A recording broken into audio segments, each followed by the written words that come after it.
মৰমৰ ছাত্ৰ-ছাত্ৰীসকল অসমীয়া পাঠলৈ তোমালোক সকলোকে স্বাগতম জনাইছো। আজি মই তোমালোকৰ কাৰণে পাঠ লৈ আহিছো প্ৰত্যয়। এই পাঠটোত আমি প্ৰত্যয় কাক বোলে, ইয়াৰ প্ৰকাৰসমূহ লগতে কীট প্ৰত্যয়ৰ বিষয়ে বিতং আলোচনা কৰিম আৰু ধাতু কাক কয়, কেনেকৈ চিনাক্ত কৰিব পাৰি তাৰ বিষয়ে এটা ট্ৰিক তোমালোকক দিম বুলি ভাবিছো। আশা কৰিছো তোমালোক উপকৃত হবা। প্ৰত্যয় কাক কয় চাওঁ আহা। মূল শব্দ বা মূল ৰূপৰ লগত যিবোৰ অৰ্থহীন বৰ্ণ বা বৰ্ণ সমষ্টি লগ হৈ নতুন অৰ্থপূৰ্ণ শব্দৰ সৃষ্টি কৰে, এই বৰ্ণ বা বৰ্ণ সমষ্টি সমূহক প্ৰত্যয় বোলে। এতিয়া আমি প্ৰথমতে মূল শব্দটো জানিব লাগিব আৰু সেই মূল শব্দটোৰ কেতিয়াবা আগফালে আৰু কেতিয়াবা পিছফালে কোনোবা এটা বৰ্ণ বা কেইবাটাও বৰ্ণ থুপ যাৰ কোনো অৰ্থ নাথাকে, সেই অৰ্থহীন বৰ্ণ বা বৰ্ণৰ থুপ লগ হ'ব আৰু সেই বৰ্ণ বা বৰ্ণৰ থুপটো লগ হোৱাৰ ফলত এটা নতুন শব্দৰ সৃষ্টি হ'ব আৰু সেই বৰ্ণ থুপটোক আমি কি বুলি ক'ম? প্ৰত্যয় বুলি ক'ম। প্ৰত্যয় দুই প্ৰকাৰৰ, পূৰ্ব প্ৰত্যয় বা উপসৰ্গ আৰু পৰ প্ৰত্যয় বা পৰসৰ্গ। পূৰ্ব প্ৰত্যয়সমূহ মূল শব্দ বা মূল ৰূপটোৰ সন্মুখৰ ফালে মানে আগফালে ব্যৱহাৰ হয় আৰু পৰ প্ৰত্যয়সমূহ পিছফালে ব্যৱহাৰ হয়। আমি ভালদৰে চাওঁ আহা। পূৰ্ব প্ৰত্যয় বা উপসৰ্গ। পূৰ্ব প্ৰত্যয় আন এটা নাম উপসৰ্গ। যিবিলাক প্ৰত্যয় মূল ৰূপ বা শব্দৰ আগত বহি নতুন অৰ্থপূৰ্ণ শব্দৰ সৃষ্টি কৰে তাক পূৰ্ব প্ৰত্যয় বোলে। অৰ্থাৎ প্ৰত্যয় হ'বলৈ হ'লে বৰ্ণ বা বৰ্ণ থুপ হ'ব লাগিব যাৰ কোনো অৰ্থ নাথাকে আৰু মূল শব্দ থাকিব লাগিব এটা, তেতিয়াহে নতুন শব্দ সৃষ্টি কৰিব পাৰিব আৰু মূল শব্দটো অৰ্থপূৰ্ণ হ'ব আৰু সেই অৰ্থযুক্ত শব্দটোৰ আগফালে যিটো বৰ্ণ বা বৰ্ণথুপ লগ হ'ব সেই বৰ্ণ বা বৰ্ণথুপটোক আমি উপসৰ্গ বুলি কওঁ। ইয়াত এটা উদাহৰণ দিছো চোৱা। প্ৰতি যোগ দান। দান শব্দটো হৈছে মূল শব্দ আৰু প্ৰতি হৈছে এটা বৰ্ণথুপ আৰু সেই বৰ্ণথুপটোৰ অৰ্থ নাথাকে আৰু দান শব্দৰ লগত লগ লাগি প্ৰতিদান শব্দৰ সৃষ্টি কৰিছে নতুনকৈ আৰু এই প্ৰতিদান শব্দৰ অৰ্থ বেলেগ হয় আৰু এনেদৰে যিবোৰ বৰ্ণ মূল শব্দৰ আগফালে ব্যৱহাৰ হয় সেই শব্দবোৰক আমি উপসৰ্গ বা পূৰ্ব প্ৰত্যয় বুলি কওঁ। এতিয়া আমি পৰ প্ৰত্যয়ৰ বিষয়ে চাওঁ আহা। যিবিলাক প্ৰত্যয় মূল ৰূপ বা শব্দৰ পিছত বহি নতুন শব্দ গঠন কৰে তাক পৰ প্ৰত্যয় বোলে। অৰ্থাৎ পৰ প্ৰত্যয় হ'বলৈ হ'লে মূল শব্দটোৰ পিছফালে বহিব লাগিব আৰু এটা নতুন শব্দৰ সৃষ্টি কৰিব লাগিব। এই পৰ প্ৰত্যয়সমূহ আকৌ দুটা ভাগত ভাগ কৰা হৈছে। এটা হৈছে কৃত প্ৰত্যয় আৰু আনটো হৈছে তদ্ধিত প্ৰত্যয়। এতিয়া আমি মূল প্ৰত্যয় দুটা ভাগ পালো, এটা হৈছে পূৰ্ব প্ৰত্যয়, আনটো হৈছে পৰ প্ৰত্যয় আৰু পৰ প্ৰত্যয়ত আমি দুটা ভাগ পালো, কৃত প্ৰত্যয় আৰু তদ্ধিত প্ৰত্যয়। এতিয়া কৃত প্ৰত্যয় কাক কওঁ চাওঁ আহা। কৃত প্ৰত্যয় হৈছে ধাতু বা ক্ৰিয়াৰ মূলৰ পিছত যিবোৰ প্ৰত্যয় যোগ হৈ নতুন শব্দ গঠন কৰে সেইবোৰক কৃত প্ৰত্যয় বোলে। অৰ্থাৎ কৃত প্ৰত্যয় সেইবোৰ হ'ব যিবোৰ ধাতু বা ক্ৰিয়াপদৰ মূলৰ লগত যোগ হ'ব। ক্ৰিয়াপদৰ মূল বা ধাতু কাক কয় আমি জানিব লাগিব। ক্ৰিয়াপদ হৈছে সেইবোৰ শব্দ যিবোৰ শব্দই কোনো কাম কৰা বা হোৱা বুজায়, সেই শব্দবোৰক কোৱা হয় ক্ৰিয়াপদ। ধাতু হৈছে সেই ক্ৰিয়াপদসমূহৰ মূল ৰূপ, অৰ্থাৎ তাৰ মূল বা ৰুট মৰ্ফিন শব্দটো। সেই মূল ৰূপকেইটা আমি চাওঁ আহা। যেনে যোৱা শব্দটো এটা কাম বা ক্ৰিয়াপদ আৰু তাৰ মূল ৰূপটো হ'ব যা আৰু যাটোক আমি ক'ম ধাতু। খোৱা খোৱাটো হৈছে এটা কাম আৰু তাৰ মূল ৰূপটো অৰ্থাৎ ধাতু হৈছে খা খেলা শব্দটো এটা ক্ৰিয়াপদ আৰু সেই খেলা শব্দৰ ক্ৰিয়াপদটোৰ মূল ৰূপ হৈছে খেল আৰু খেল শব্দটো হৈছে ধাতু তে ধাতুসমূহ চিনাক্ত কৰিবলৈ হলে আমি কেনেকৈ জানিম যে এইটো ধাতু হ'ব নেকি আৰু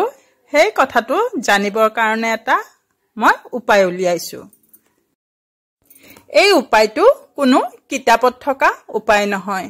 এইটো এটা অলিখিত উপায় অৰ্থাৎ তোমালোকে যদি তই শব্দৰ লগত কাৰোবাক কিবা আদেশ দিয়া তই শব্দ ব্যৱহাৰ কৰি তই কৰ তই যা তই আহ এনেকৈ যিবোৰ আমি শব্দ আদেশ দি কম সেই আটাইবোৰ শব্দই হ'ব ধাতু অৰ্থাৎ ক্ৰিয়াপদৰ মূল ৰূপ তোমালোকে তেনেকৈ চিনাক্ত কৰিব পাৰিবা যেনে তই পিন্ধ তই কান্ধ তই ৰান্ধ তই নাচ তই শু তই যা তই আহ এনেকৈ আদেশ দিয়া শব্দবোৰে হ'ব ধাতু এতিয়া তোমালোকে কৃত প্ৰত্যয় চিনাক্ত কৰিব হলে তেনেকৈ তই শব্দৰ লগত যদি কিবা আদেশ দি কৰিবলৈ কোৱা তেতিয়াহ'লে তোমালোকৰ চকুৰ আগত সেই শব্দবোৰ আহি যাব যে এই শব্দটো কৃত প্ৰত্যয় হ'ব কাৰণ এইটো তই শব্দৰ লগত কিবা এটা আদেশ দিয়া বুজোৱা শব্দৰ লগত লগ হৈছে আৰু তেনেকৈ তোমালোকে কৃত প্ৰত্যয় চিনাক্ত কৰিব পাৰিবা এইটো এটা সুবিধাজনক উপায় হ'ব বুলি ভাবি মই কৈছো এতিয়া তদ্ধিত প্ৰত্যয়ৰ বিষয়ে অকণমান জানো আহাম তদ্ধিত প্ৰত্যয় কাক কয়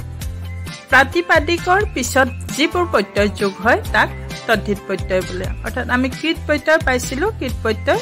ক্ৰিয়াৰ মূল অৰ্থাৎ ধাতুৰ লগত ব্যৱহাৰ হয় কিন্তু তদ্ধিত প্ৰত্যয়সমূহ বিশেষ্য বিশেষণ আদি যিবোৰ শব্দ থাকে সেই শব্দবোৰৰ লগত ব্যৱহাৰ হয় তদ্ধিত প্ৰত্যয় হ'বলৈ হলে বিশেষ্য বিশেষণ আদি যিকোনো এটা শব্দ হ'ব লাগিব আৰু তাৰ লগত এটা প্ৰত্যয় লগ হ'ব লাগিব আৰু তেতিয়া তোমালোকে মূল শব্দটো চাবা মূল শব্দটো ক্ৰিয়াপদ নে অৰ্থাৎ ধাতু নে বিশেষ্য বা বিশেষণ এনে ধৰণৰ শব্দ যদি মূল শব্দটো বিশেষ্য বিশেষণ আদি শব্দ হয় তেতিয়াহ'লে সেইটো তদ্ধিত প্ৰত্যয় হ'ব আৰু যদি মূল শব্দটো ধাতু অৰ্থাৎ ক্ৰিয়াপদৰ মূল হয় কোনো কাম কৰা বা হোৱাৰ বিষয়ে বুজোৱা শব্দ হয় তেতিয়াহ'লে সেইটো হ'ব কৃত প্ৰত্যয় প্ৰায়ভাগ কৃত প্ৰত্যয় আমি চাওঁ আহা অক লিখ হৈছে ধাতু অৰ্থাৎ কোনো এটা কাম কৰা গণক গণ অৰ্থাৎ গণনা কৰা গা যিয়ে গান গায় অৰ্থাৎ এইটো গৈ বুলিও গৈ যোগ অক গায়ক চাল যোগ অক যিয়ে চলায় তেওঁ হৈছে চালক আৰু তোমালোকৰ আগতে মই কৈছিলো যে আমি তই শব্দৰ লগত যদি আদেশ দিওঁ তেতিয়াহ'লে সেই শব্দটো ক্ৰিয়াৰ মূল হ'ব এতিয়া তই লিখ তই গণ তই গা বা গৈ তই চাল এনে শব্দবোৰ হ'ব ধাতু আৰু সেই শব্দবোৰৰ লগত অক লগ হৈ এই শব্দবোৰ গঠিত হৈছে আৰু এইটো হ'ব কৃত প্ৰত্যয় তাৰপিছত হ'ল উঠি ই প্ৰত্যয় লগ হয় যিবোৰ কৃত প্ৰত্যয় গঠিত হৈছে সেইবোৰ চাওঁ আহা উঠ থৰ গড় খা এই ধাতুসমূহৰ লগত লগ হৈ ই লগ হৈ উঠি থৰি গঢ়ি আৰু খাই শব্দবোৰ গঠন হৈছে এইবোৰ হৈছে কৃত প্ৰত্যয় তাৰপিছত অন প্ৰত্যয় অন শব্দবোৰ ধাতুৰ লগত কেনেদৰে লগ হৈছে চোৱা গা অন গায়ন বা অন বায়ন গম অন গমন গজ অন গজন খুন্দ অন খুন্দন খা অন খাৱন বান্ধ অন বান্ধন অনা বাজ অনা বাজনা খুন্দ অনা খুন্দনা বিন্ধ অনা বিন্ধনা চেপ অনা চেপনা খেল অনা খেলনা অনি ৰান্ধ অনি ৰান্ধনি দা অনি দাৱনি ৰো অনি ৰোৱনি নাচ অনি নাচনি এই অনি শব্দবোৰত হস্যইকাৰ আছে আৰু এই হস্যইকাৰ যুক্ত যিবোৰ শব্দ গঠন হৈছে সেই শব্দবোৰ হ'ব পুলিংগ সেইকাৰণে হস্যইকাৰ হৈছে আৰু যিবোৰত দীৰ্ঘইকাৰ অনি থাকে সেইবোৰ হৈছে স্ত্ৰীলিংগবাচক শব্দ অনি এটোত আছে দীৰ্ঘইকাৰ ৰান্ধ অনি ৰান্ধনি নাচ অনি নাচনি দা অনি দাৱনি ৰু অনি ৰুৱনি বিচ অনি বিচনি চাল অনি চালনি জান অনি জাননি লিখ অনি লিখনি বাঢ় অনি বাঢ়নি তিয়া যোগ অনি তিয়নি অনিয়া মাঘ যোগ অনিয়া মগনিয়া এই শব্দকেইটাত তোমালোকে মন কৰিবা মূল শব্দটো মাঘ বিলা সাপ ফাক যোগা ইয়াত আকাৰ এটা যোগ হৈ আছে কিন্তু যেটো প্ৰত্যয় যোগ হৈ শব্দ গঠন হ'ব সেই শব্দটোত আকাৰটো নাই সেই কথাখিনি মন কৰিবা মাঘ অনিয়া মগনিয়া বিলা অনিয়া বিলনিয়া সাপ অনিয়া সাপনিয়া ফাক অনিয়া ভগনিয়া যোগা অনিয়া যুগনিয়া তাৰ পিছৰ প্ৰত্যয়টো হৈছে অনিয়াৰ মাঘ অনিয়াৰ মগনিয়াৰ ইয়াত মন কৰিবা অনিয়াৰ প্ৰত্যয়টোত দীৰ্ঘইকাৰ আছে কিন্তু প্ৰত্যয়টো যোগ হৈ যেটো শব্দ গঠন হৈছে সেই শব্দটোত হস্যইকাৰ আছে বাকি শব্দবোৰো মন কৰা তেনেকে হস্যইকাৰ দিয়া হৈছে ভাগ অনিয়াৰ ভগনিয়াৰ হাস অনিয়াৰ হাসনিয়াৰ নাচ অনিয়াৰ নাচনিয়াৰ দেখ অনিয়াৰ দেখনিয়াৰ ইয়াৰ আটাইবোৰ শব্দতে দীৰ্ঘইকাৰৰ হলনি মূল শব্দটোৰ দেখনিয়াৰ হৈছে তাৰ পিছৰ শব্দবোৰ হৈছে অতি খজুৱা যোগ অতি খজুৱতি গণ যোগ অতি গণতি হিচৰ যোগ অতি হিচৰতি ভৰ যোগ অতি ভৰ্তি বাঢ় যোগ অতি বাঢ়তি জল যোগ অতি জলতি তাৰ পিছৰটো হৈছে দীৰ্ঘইকাৰৰ অতি আৰু দীৰ্ঘইকাৰ অতি মন কৰিবা তোমালোকে প্ৰত্যয় যোগ হৈ যেটো নতুন শব্দ গঠন হৈছে সেই শব্দটোত কিন্তু চন্দ্ৰবিন্দু আছে প্ৰত্যয় আৰু মূল ধাতুৰ দুইটাতে চন্দ্ৰবিন্দু নাই গতিকে অতি প্ৰত্যয় লগ কৰিলে তোমালোকে চন্দ্ৰবিন্দু দিবা যেটোত দীৰ্ঘইকাৰৰ অতি কৰ যোগ অতি কৰতি ধৰ যোগ অতি ধৰতি খা যোগ অতি খাতি মৰ যোগ অতি মৰতি বোৱা যোগ অতি বৌতি নৈৰ ক্ষেত্ৰত আমি বৌতি নৈ শব্দটো যে কওঁ এই বৌতি শব্দটো বোৱা শব্দৰ লগত লগ হৈছে খিৰা যোগ অতি খিৰতি ৰো যোগ অতি ৰোৱতি তাৰ পিছৰ শব্দটো হৈছে অন্ত চল যোগ অন্ত চলন্ত জল যোগ অন্ত জলন্ত জাগ যোগ অন্ত জাগন্ত তাৰ পিছত হৈছে অতিয়া কৰ যোগ অতিয়া কৰতিয়া হাস যোগ অতিয়া হাসতিয়া বাস যোগ অতিয়া বাসতিয়া দি যোগ অৰি দেউৰি বা দেউৰি অৰিয়া খা যোগ অৰিয়া খাৱৰিয়া পলা যোগ অৰিয়া পলৰিয়া এই শব্দবোৰত আকাৰটো নাইকিয়া হৈছেগে যেটো নতুন শব্দ গঠন হৈছে আৰু লিখ যোগ আৰু লিখা আৰু যুজ যোগ আৰু যুজাৰু খেল যোগ আৰু খেলাৰু উৰা কান যোগ উৰা কান্দুৰা কাহ যোগ উৰা কাহুৰা এইবোৰ হৈছে কৃত প্ৰত্যয় অৰ্থাৎ ধাতুৰ লগত যুক্ত হোৱা প্ৰত্যয় উকা বহ উকা বহুকা ইয়া মাৰ যোগ ইয়া মৰিয়া ৰাখ যোগ ইয়া ৰখিয়া লাগ যোগ ইয়া লগিয়া উতা কৰ যোগ উতা কৰতা খা যোগ উতা খাওতা ধৰ যোগ উতা ধৰতা অতিয়াল লাগ যোগ অতিয়াল লাগতিয়াল